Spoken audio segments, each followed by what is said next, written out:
On this week's On the Media, the leadership crisis at Harvard and the backlash to decades of diversity efforts didn't begin or end with the resignation of its first black president last year. Diversity wasn't much of an important political term in the 1970s. Integration was a much bigger term.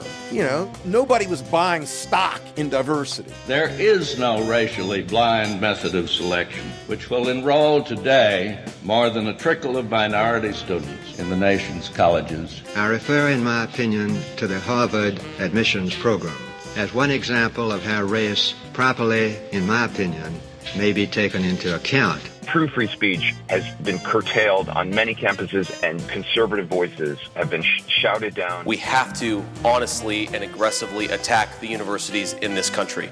Stay tuned for the gripping finale of our series, The Harvard Plan. From WNYC in New York, this is On the Media. I'm Micah Lowinger. And I'm Brooke Gladstone. For the past 2 weeks, we've brought you The Harvard Plan, our series produced with the Boston Globe about the crisis in American higher education. We focused on our country's oldest and richest college, and as you've heard, a place where the very idea of diversity has come under a lot of scrutiny of late. Actually, though, diversity has always been associated with Harvard. I mean, how do you think Elle Woods got into Harvard Law in Legally Blonde? She does have a 4.0 from CULA, and she got a 179 on her LSATs. A fashion major? Well, sir, we've never had one before, and aren't we always looking for diversity? And in The Social Network, it's how the Mark Zuckerberg character rationalizes getting snubbed by an exclusive social club after his friend Eduardo gets an invitation. It probably was a diversity thing. But so what? But there is no movie yet that describes the particular pickle that Harvard and other universities now are in. College is becoming an increasingly politically coded place, and President-elect Trump says they have to change, or else. The Boston Globe's Ilya Marritz was a visiting fellow at Harvard last year during the brief, troubled tenure of the university's first black leader. He picks up this hour with Claudine Gay, the woman whose critics called a diversity hire.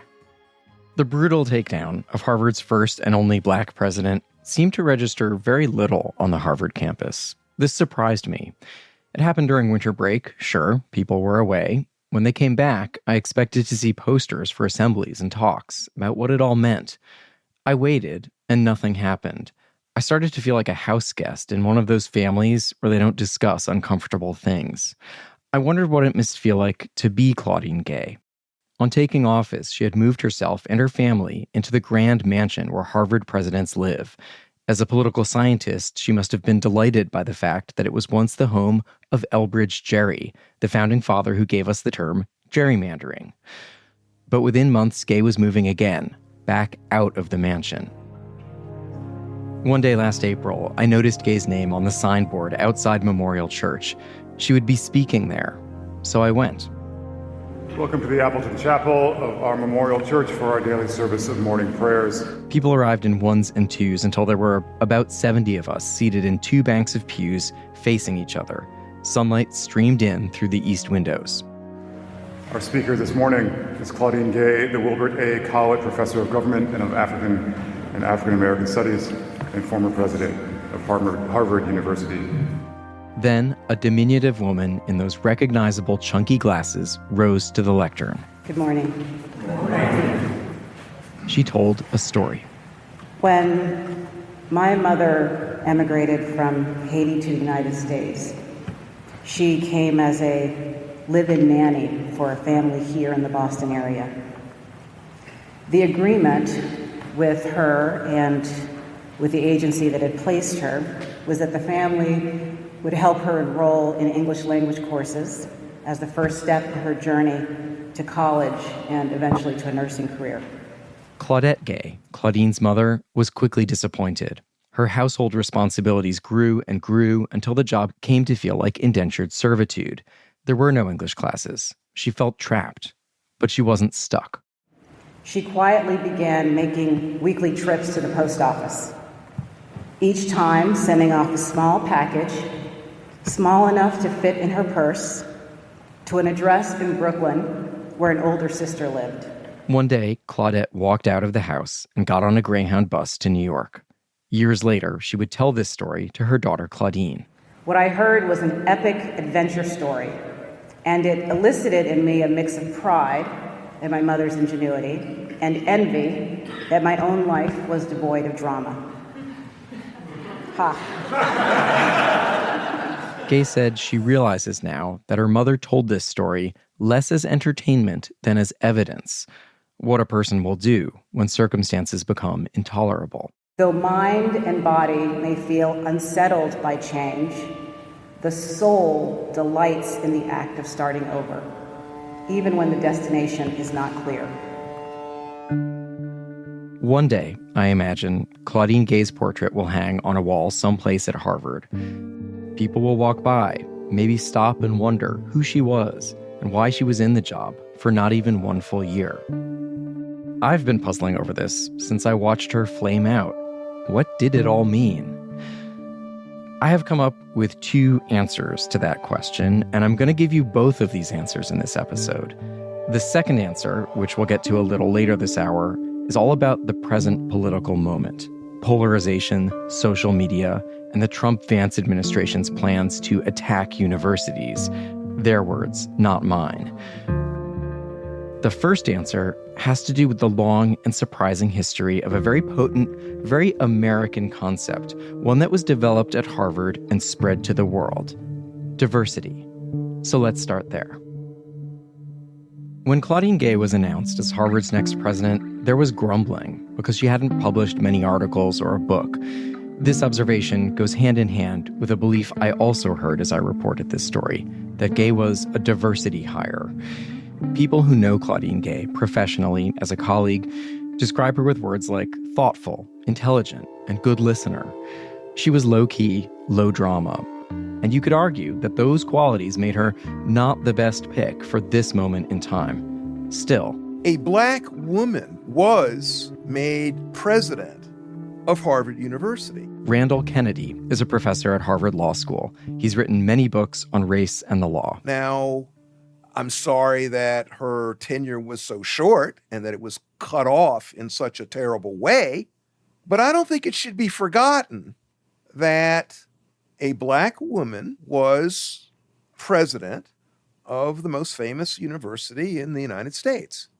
Part of making that happen was, diversity consciousness. Kennedy heard the whispers and insinuations that she was chosen for her race. And he thinks this is true to a point, but also, so what? There are going to be some people who are going to, sort of look at that and snicker and make that part of a deficiency story. Well, she must be deficient. And, I think that's ridiculous. I look at the social forces that made her presidency possible as, on balance, a good thing. We're going to go deep now on Harvard and diversity because the conversation didn't begin with Claudine Gay. It stretches back decades, actually a whole century. In fact, you could say the whole idea of diversity in education was developed at Harvard and spread from there to all corners of the country. To walk us through this history, our guides are Randall Kennedy, who you just met, and his colleague, another Harvard Law professor, Noah Feldman. I'm a Felix Frankfurter professor of law at the law school. Feldman pointed me to the very beginning of the diversity conversation. It goes back to a time before there were many black or brown people at Harvard. The discussion then was about Jews, and it wasn't pretty. At the start of the 20th century, Jews were arriving in America in large numbers from Eastern Europe. By the 1920s, their sons were taking the Harvard entrance exam and getting in. And people at Harvard did not like it. There's no very exact count, but people's estimates at the time put the number of Jews up at 20% of the population. This led to concern and backlash from, among other people, A. Lawrence Lowell, who was the president of Harvard at the time. President Lowell fretted that the character of Harvard was changing and wrote that there was an urgent need to prevent a dangerous increase in their proportion of Jews. What to do about it became a high priority, But Lowell's initial proposals to simply cap the number of Jews admitted didn't fly with the faculty. It was too much of a blunt instrument. And so he, with the assistance of advisors, came up with an alternative strategy. And this was a strategy they called the diversity strategy. And what it set out to do was to make Harvard a national university, drawing on people from all over the country. Diversity not to bring people in, but to keep them out. This is the moment when Harvard moved to an admission system that looks more like what we know today, with interviews for applicants, an emphasis on character, and an effort to recruit from all over the nation, tools that enabled the school to have more of a say in its own student body. The point of this plan, the diversity plan, was to say, by making it a national school, we'll draw in people from Nebraska and Iowa, still men, of course, at the time. And the idea was that the university would then be more diverse nationally. And by magic, it would also have very many fewer Jews because it wouldn't have urban ethnic Jews. And it worked. Jews continued to get into Harvard, but in smaller numbers. And hang on to Harvard's concept of diversity as a key principle in admissions, because a few decades later, it comes into play again in a big Supreme Court case. First case on today's calendar is number 76811, Regents of the University of California against Bakke. In the late 1970s, a white plaintiff named Alan Bakke claimed he'd been denied admission to the University of California Davis Medical School because of his race. Many colleges and universities had begun considering an applicant's background in response to the civil rights movement. They felt it was time to give opportunity to more minority students. Mr. Cox, you may proceed whenever you're ready. This was sometimes called affirmative action, but it wasn't clear whether it was constitutional. Mr. Chief Justice, may it please the court. The Bakke case involved a challenge to affirmative action in which the challengers claimed that affirmative action violated the equal rights of white students who had the same scores as black students who were being admitted on the basis of there being an addition to diversity. Among the 9 justices, there was a clear divide. 4 justices said, essentially, affirmative action should be unconstitutional as a violation of equal protection.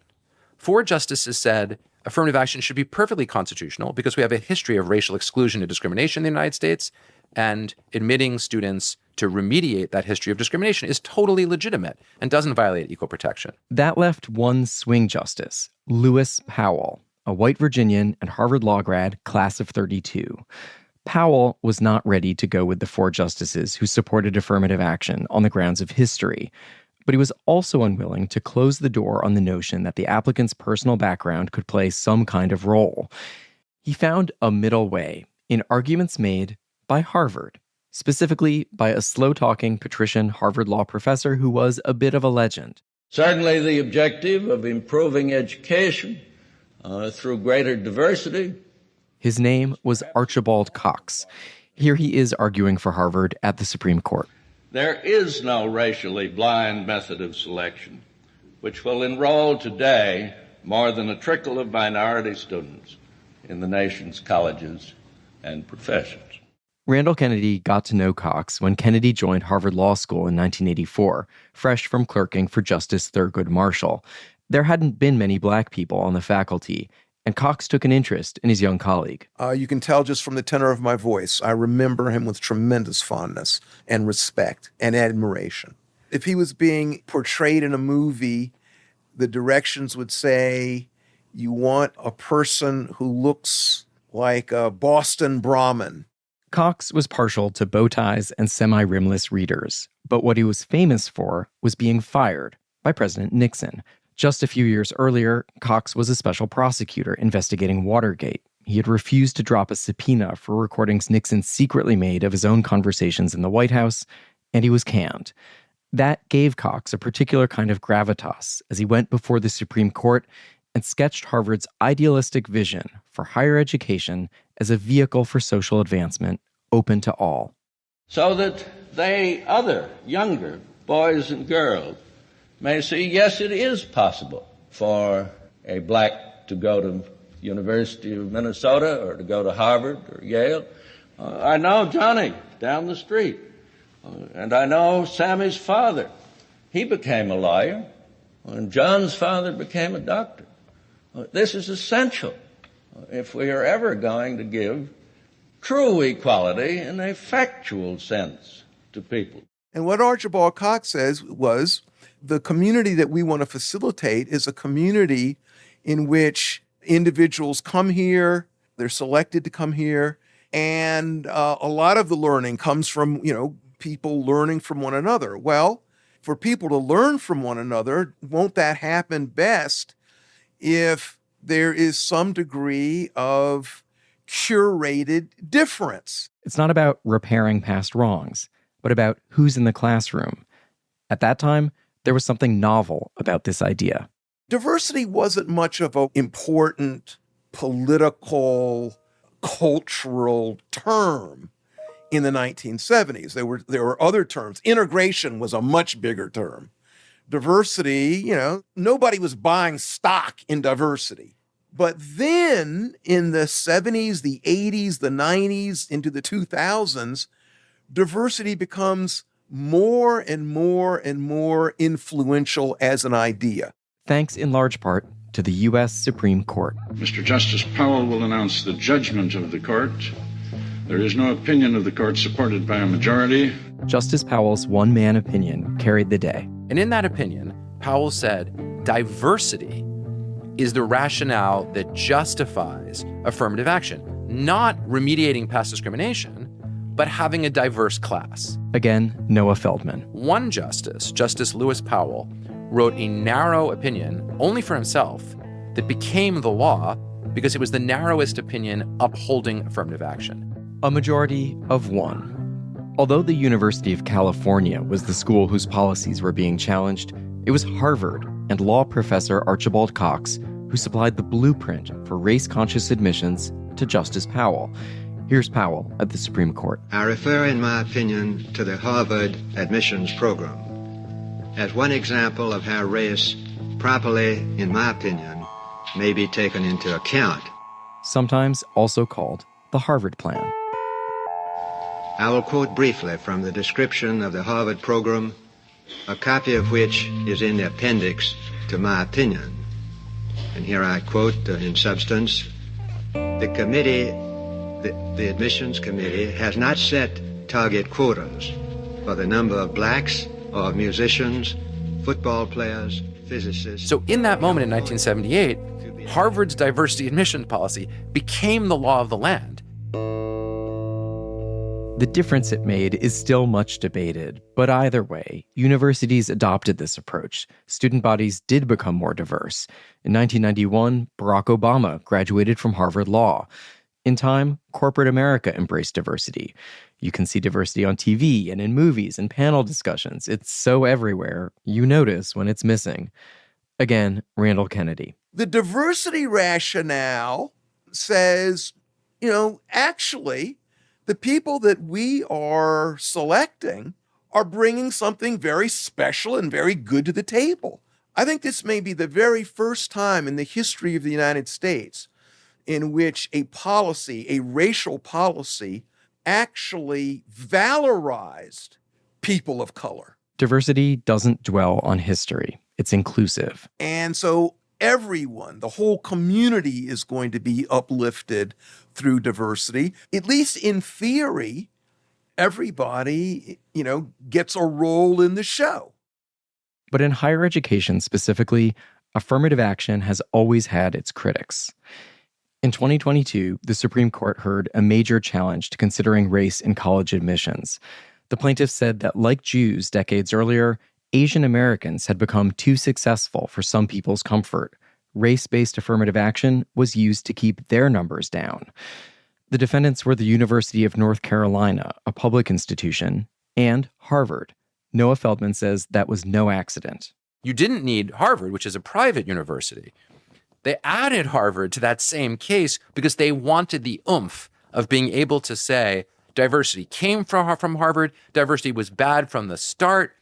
The decision came down June 29th, 2023. The question in these cases is whether Harvard and UNC's programs are permissible under the Equal Protection Clause of the 14th Amendment. We conclude that they are not. 2 days after that, Claudine Gay formally assumed the job of Harvard president. Incredible timing. to my mind, not at all a coincidence that the Supreme Court strikes down the diversity rationale, and then almost immediately the attacks on Claudine Gay start to depict her as, quote unquote, a diversity candidate with the intent of undermining her.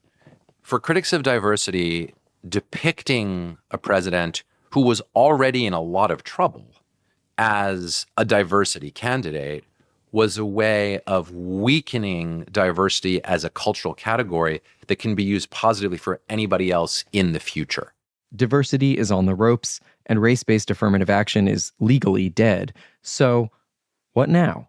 For me, racial affirmative action, I wrote a book defending it. I've been defending it. And then Kennedy said something that I did not expect. Is it the last word? No, I don't think it's the last word. It may very well be that there are superior alternatives. It's even possible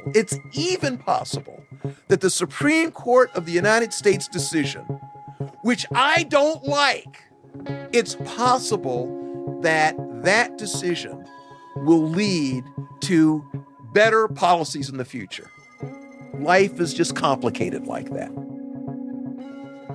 Coming up, Black alumni of Harvard get together to process everything that just happened. This is On the Media.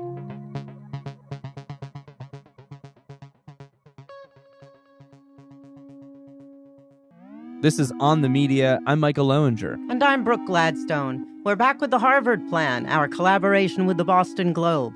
The series started with a deep dive into the short and troubled leadership of Claudine Gay, but it soon became clear that there were much bigger forces at play in the crisis over America's institutions of higher learning. Here's reporter Ilya Marritz. How's everything going? It's great to see you. Not long ago, I got a glimpse of all that 45 years of race-conscious admissions has accomplished. So this is called the Harvard Black Alumni Weekend. Mount Holyoke College President Danielle Hawley. It started, I think we had the first one maybe 20 years ago or so. Remember Hawley from our first episode? She became a college president on the same day Claudine Gay did. We're sitting on a bench outside the Harvard Science Center. It's college weather, sweaters, autumn leaves, and all around us, Black Harvard grads in their 40s, 50s, and upwards are hanging out in little clusters as undergrads come and go on foot and on scooter. And so there are over 1,000 alums this weekend, Black alums who are here to celebrate together. We spotted Alvin Bragg, the district attorney of Manhattan, and an actress from Riverdale. Oh, there's Soledad O'Brien right there. I hadn't really prepared for all the famouses, but yeah, of course. Whether it's Justice Jackson or President Obama or Eric Holder or Loretta Lynch, every major leader who's Black American in this country, the road to that leadership runs through the Ivy League schools and Howard. But if you cut off access to Harvard, you're cutting off access to leadership in this country. In the days just before the Black Alumni Weekend, colleges started releasing the numbers on their first post-affirmative action classes. At some schools, Black admissions are down a lot. Other places, there's no big change. At Harvard College, the percentage of Black freshmen is down 4 percentage points. At Harvard Law School, just recently, we learned Black admissions are down by more than half. No one I talked to at this gathering seemed to have an answer for what the post-affirmative action world should look like. Again, this was September, when it seemed possible that a Black woman lawyer might become the president of the United States. Holly told me it was former Attorney General Loretta Lynch who brought the most fire in her talk. We will not back down from the notion that we belong here, and there's a sense that many of us have sacrificed quite a bit personally to contribute, build this place up. And then we see one more famous person. Oh, but here's President Gay right here, behind us. Claudine Gay is making her way across the plaza.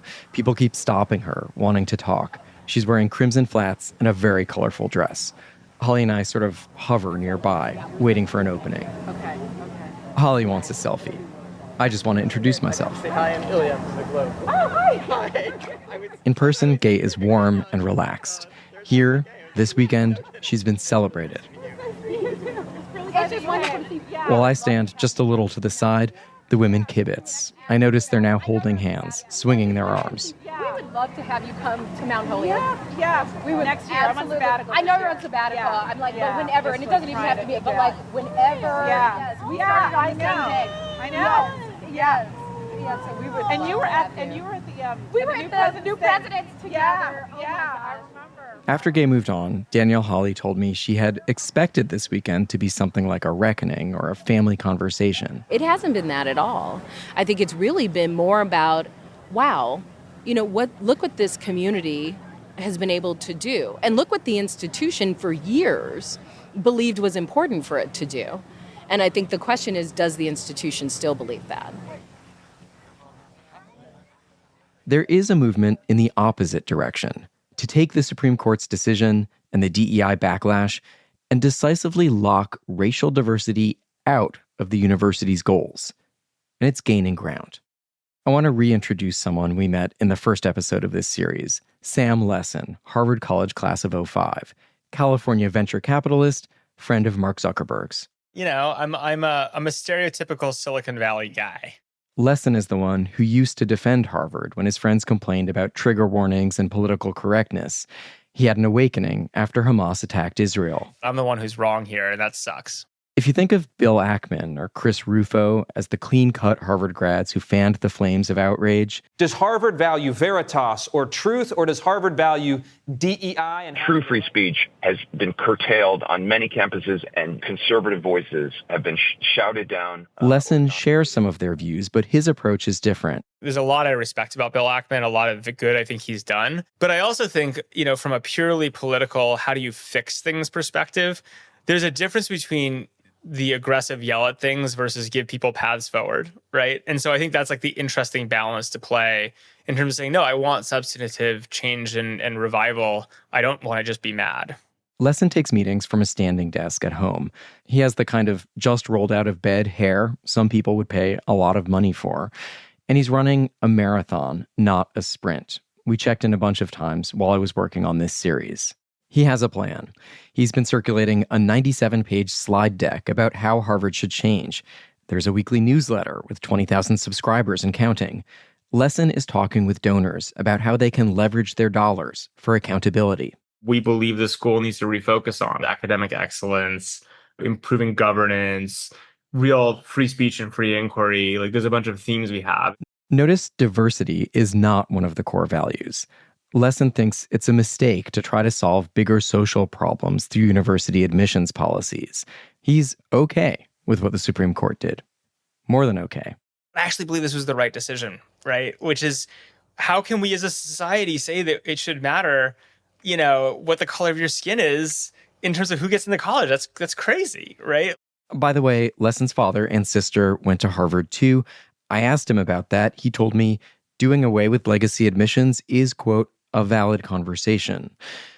But he worries that the kind of classroom environment where students learn from each other is more difficult to achieve today with people growing up online. They created a sense of identity and purpose and meaning by being extreme.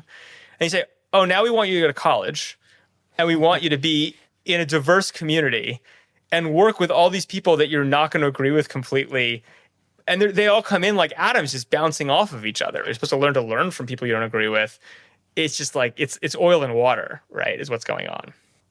You're a Facebook guy. I mean, do you blame No. Facebook? Do you blame social media? No, social media, I think the answer is, I think it's such a simplistic read, right? People love scapegoats, right? Because it's fun. Okay, so I put him on the defensive a little. He said it's not social media per se, but the underlying technology and what it enables. Lessin told me in his ideal world, universities would be monasteries of truth, less online, more focused on IRL debate and discussion. They defend the truth, they search out the truth, they look for the best of the best to do that, they train the best, etc. And in that world, I think it would be great for them to be set up in such a way that they have incredible independence from any politics, right? Well, sure. But especially after what happened to Claudine Gay, that is increasingly hard to do. Good evening, Milwaukee!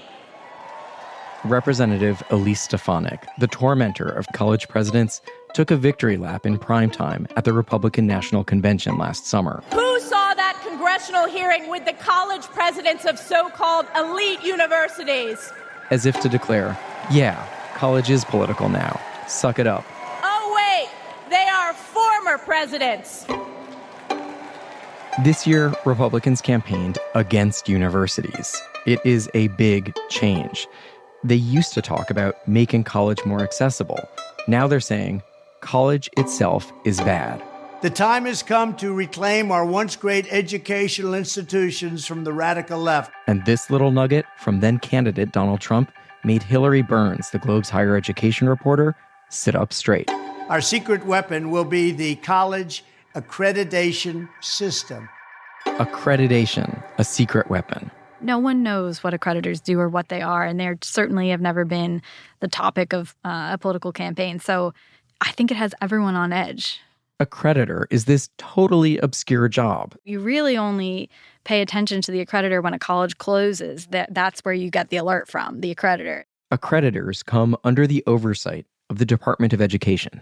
They are like the quality assurance. You can kind of think of it as like they work for the consumer, and they do visits to colleges. They call out when colleges are, doing something not good. Like we've seen colleges that have closed. Sometimes at the end, when they're financially crunched, they start doing things that lessen the quality. And that's where the accreditor steps in and says, this isn't okay. When I return to the White House, I will fire the radical left accreditors that have allowed our colleges to become dominated by Marxist maniacs and lunatics. We will then accept applications for new accreditors who will impose real standards on colleges once again and once and for all. Trump, who is the founder of the now defunct, never accredited Trump University, says he'll pressure schools to refocus curricula on Western civilization, American tradition, and of course, to get rid of DEI. There are other levers at his disposal: investigations, taxes on endowments, cuts to research funding. It's all on the table. Do universities have a plan to deal with this? Are they ready for this? Universities have been very quiet since the election. That's something I've been speaking with people about. Universities have so many fires they need to be watching right now. Not only their finances and academic freedom, but also their students and their professors, their employees are being threatened with many of Trump's immigration policies. Trump has said he'd deport foreign students who join pro-Palestine protests, and many universities have responded. They want all international staff, faculty, and students getting back to campus before Trump takes office in January, just in case they can't get them back here. What I'm hearing from higher education watchers and lawyers who are working on this is that universities are doing the work behind the scenes, quietly, because they don't want a target on their back. The tools, the pressure points, were always there, but it's new that there are politicians willing and empowered to use them. Coming up, J.D. Vance's plan to attack the universities looks to Viktor Orban's Hungary for inspiration. This is On the Media.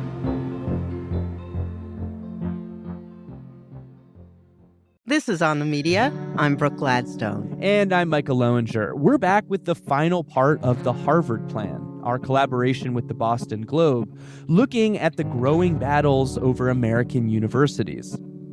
Earlier in this hour, we delved into the history of diversity in American college admissions, part one of Ilya's answer as to what exactly happened last year at Harvard. Now we get to part two, the politics of our current moment. So much of what we want to accomplish, Vice President-elect J.D. Vance. so much of what we want to do in this movement in this country, I think are fundamentally dependent on going through a set of very hostile institutions, specifically the universities. Vance gave this speech in 2021 when he was running for Senate from Ohio. Everything about it is blunt, starting with the title, "The Universities Are the Enemy." I think if any of us want to do the things that we want to do for our country and for the people who live in it, we have to honestly and aggressively attack the universities in this country. Next, Vance explains the concept of red pilling. If you don't know it, It comes from the movie The Matrix, which, as I understand it, is made by a couple of people who do not share the politics of the people in this room. the writer-directors of the film are siblings and trans women and critics of Donald Trump. Still, there is an idea in their movie, that people on the right love. The basic idea is that once you see the way that knowledge is transmitted, once you see the way that public policy works in this country, it's very hard to unsee it. He runs the audience through some examples of campus liberals taking things too far. This, of course, is the key ingredient in all conversion narratives about universities. A pogrom started on social media. The guy was turned And it's into effective the great because, enough of it is true or feels right. A paper came out suggesting that gender transition surgeries and hormonal therapies for adolescents was in fact... When I was at Harvard, I had a class where the students routinely reached for words like colonialism or oppression. I found that annoying. A student who invited a bunch of students over to his house in a joking way has been threatened by the diversity bureaucracy at Yale Law School. Vance speaks with the fluency of an insider. He graduated Yale Law School in 2013.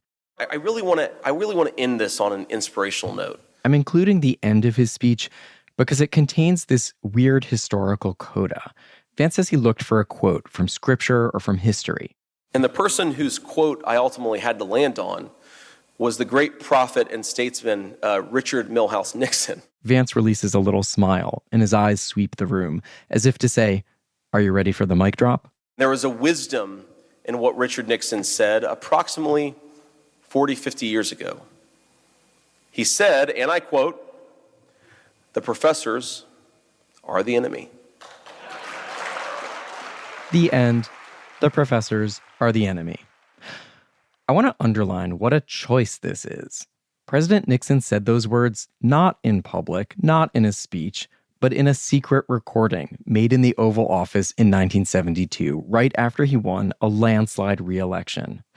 The tape was only released to the public in 2008. You'd have to be a Nixon scholar or a fanboy to really know about it. The press is the enemy. The establishment is the enemy. The professors are the enemy. The professors are the enemy. Write that in the blackboard 100 copies and never forget it. Not long after Nixon said those words, the special counsel investigating Watergate requested some of his Oval Office tapes. Nixon resisted. When the special counsel refused to drop his subpoena, he was fired. I tell you this because the special counsel was, of course, Archibald Cox. The same Archibald Cox who wore bow ties and taught at Harvard Law School. The same Archibald Cox who convinced the Supreme Court to uphold race-based affirmative action on the grounds of diversity.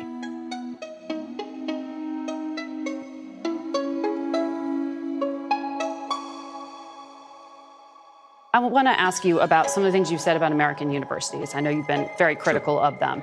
CBS's Margaret Brennan had J.D. Vance on Face the Nation in August, shortly after he became the Republican candidate for vice president. By now, Vance had a specific model in mind for the change he wants to see. You gave an interview in February. You said the closest conservatives have ever gotten to successfully dealing with the left-wing domination of universities is Viktor Orban's approach in Hungary. Hungary's strongman president, Viktor Orban, grabbed control of state universities, putting friends from his political party in charge of the foundations that run them. Gender studies have been banned. Hungary is now ranked lower for academic freedom than Sudan, and just ahead of Uzbekistan, far below where it was when Orban intervened. Is that what you're advocating be done in the United States? Well, Margaret, what you're seeing in the United States actually is that universities are controlled by left-wing foundations. They're not controlled by the American taxpayer, and yet the American taxpayer is sending hundreds of billions of dollars to these universities every single year. I don't want taxpayers controlling education necessarily. Is that what you're advocating for, federal government? Margaret, what I'm advocating for is for taxpayers to have a say in how their money is. Does J.D. Vance admire Hungary because it's producing, better graduates and, finer research and, more medical breakthroughs? I went back to Hillary Burns, the Globe's higher education reporter. I have not heard anything about that. I think we've only heard that he admires the government policing what's taught and how the universities run. There's no shortage of authoritarian governments around the world at this moment, and there have been many in the past. What do we know about universities in authoritarian systems? So I asked a professor I spoke with over the summer, a CUNY professor, Benjamin Hett, about why is it that universities are among the first targets for authoritarian leaders? And his answer was quite simple. He said, because professors tend to tell them they're wrong. Who likes that? And I think that it's safe to say authoritarian governments target the people who are establishing truths and who are studying and researching controversial and difficult topics. That's a playbook that we've seen throughout history. And I think that's really concerning for anyone who cares about the truth or is in the truth business. In the new administration, uncooperative colleges could lose access to federally backed student loan programs, to research grants. Endowment taxes could grow. We absolutely are thinking about that. I went back to Mount Holyoke president Danielle Hawley one more time. How would we self-fund, for example, our entire financial aid system? We're in a conference room. Because it's a women's college, almost all the oil portraits on the walls are of women, which makes a nice change. If there's no funding for Pell Grants, if there's complete privatization of the loan system that we have, how will we be able to help parents and students? We're lucky we're a small liberal arts college. We believe that we actually probably have the resources to self-fund for 4 years or however the defunding lasts. But many colleges and universities don't have that choice. Holly had read some of Vance's words before, but she hadn't seen the speech, so I played some of it for her. It's breathtaking. It's truly breathtaking. When we ask the question of why universities, I think you heard a lot of it in that answer, which is they get to control what the truth is. The universities which control the knowledge in our society, which control what we call truth and what we call falsity, that provides research that gives credibility to some of the most ridiculous ideas that exist in our country. So if the truth is malleable, if the truth is just something that we play out on social media, but there is no actual truth, I think when you put universities in the bullseye, you're essentially putting concepts like knowledge and truth, even values, what is right and what is wrong. All of those things are being called into question. It lines up with something Holly recently noticed. When people find out what she does for work, they're sometimes skeptical or even hostile. I've had people in airports and on airplanes ask me, so what do you teach? And, what are you doing in terms of indoctrination of students? Because again, it's become we've become like the tobacco industry almost for some people. They see us as a harm to the republic, as a harm to their values and to their communities. And I think she says it started in 2020 or 2021. That's when you began to hear a lot of this. And remember Ron DeSantis, of course, in Florida. When Florida did its own strong-arm reboot of education, at one public college, the gender studies program was axed, and more than a third of the faculty left the school. It's early days. We don't know how much of a focus it's going to be in the end. We don't know what the new administration is going to maybe kind of look at first. But, please get as concrete as you can. With this institution, what are you going to do if somebody comes to you and says, you have to change the way that you're teaching? Are there compromises that you can make? No. There are no compromises to be made. For me, my job is to promote the mission of my institution and to make sure that the students here get the best education possible. Do you think most college presidents are going to take the same position as you? Absolutely not. I think what we will see is that we will see many institutions, we see that already, who are scraping their websites. They're being very neutral. They're trying to stay under the radar. And all of this, again, is understandable as a college leader. If I were leading a large Research One institution, I would absolutely be positioning, I think, my university to probably keep as much federal funding as possible. In the end of the day, who's going to defend the universities from the federal government, from these entities? Normally, it'd be people like me, right? Again, Sam Lessin, Silicon Valley guy and alumni activist. I followed up with him after the election. Who would say, let's pursue truth at all costs, stay out of these schools, etc. And I'm at the point where I'm like, look, I still believe that intellectually, but practically speaking, you don't really have a leg to stand on, right? It's hard to defend the activities that have been happening on campus. A few years ago, in a speech, J.D. Vance said, we need to attack the universities. He said, professors are the enemy. Do you have any concern about that kind of rhetoric? Here's my thing on rhetoric is I think we live in this very split world at this point where everyone's scared of everyone else, right? Lesson contrasted Kamala Harris's careful, more scripted media strategy with that of her opponents.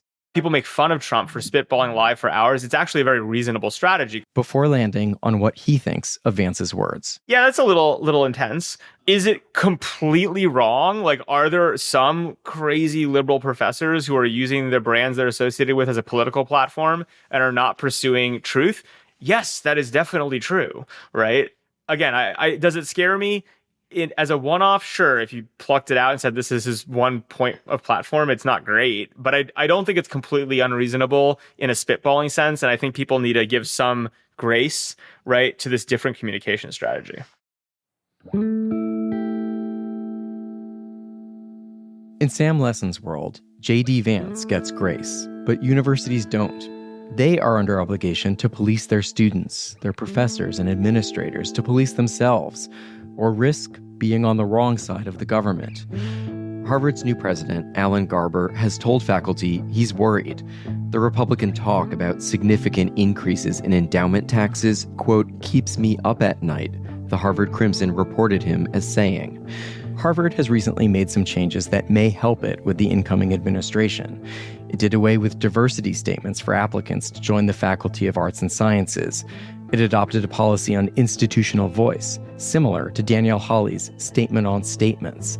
The new guidance says Harvard will only talk about stuff pertaining to Harvard and higher ed. But will it even do that? Again, Danielle Hawley. We need to watch carefully for the next 4 years. Who will get in line? Who will be ready to participate and cooperate with the notion that we must readjust our academic programs and academic freedom, what we teach in our classrooms, to conform to what the current federal government wants us to do? At the beginning of this series, I told you that Harvard is all about power, studying it, forming the people who will hold it. I was skeptical, but also intrigued, so I signed up for one of those power classes, a 1-week course during winter break. 80 people in a classroom, UN-style horseshoe with name placards. We watched film clips, discussed readings, heard from speakers. It was great. That class started 6 days after Claudine Gay resigned. We never talked once about the grand power play that had just taken place at our own institution, at least not in class. I sat there the whole time wondering what lessons can be learned from what happened to Claudine Gay. Here are 3 that I landed on. 1, we know social media fuels instant judgment. That is kryptonite for institutions that like to go slow. 2, attacking things is a way to build your own power. That's not a left or right thing, it's just how things work. And 3, anyone making a historic change should prepare for a backlash. If colleges and universities are going to survive and thrive, they need to look at the storm that blew through Harvard and start learning lessons fast.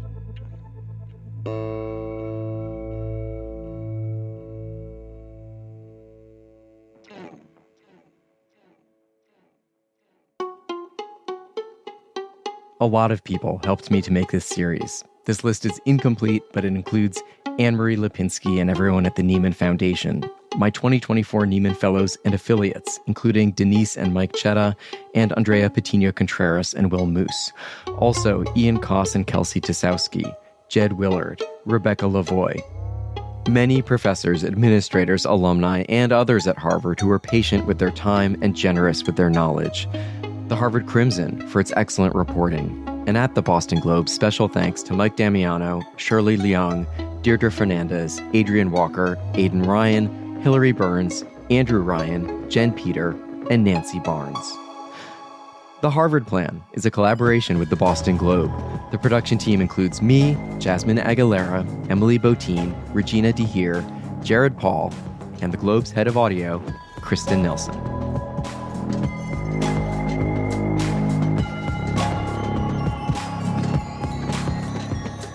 On the Media is produced by Eloise Blondio, Molly Rosen, Rebecca Clark-Callender, and Candace Wong.